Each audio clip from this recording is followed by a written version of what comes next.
Good afternoon.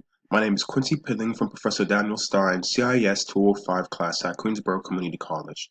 Today I will be speaking about Chapter 5, Organizing Structures that Support Strategic Initiatives. Now, many people get ethics and morals confused. Sometimes people say they're the same, they say they're different, but they are totally different. Ethics are moral principles that govern a person's behavior. Morals deal with the principles of right and wrong behavior.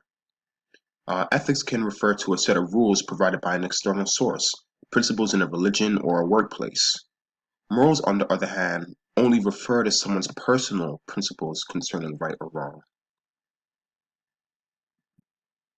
Now, we are all familiar with uh, jobs like CEO, CFO, and COO, which is Chief Executive Officer, Chief Operations Officer, and Chief Financial Officer. Because of technology, there are more roles that have came into the role of business. Now we have the CIO, which is the Chief Information Officer, the CTO, which is the Chief Technology Officer, and the CSO, which is the Chief Security Officer.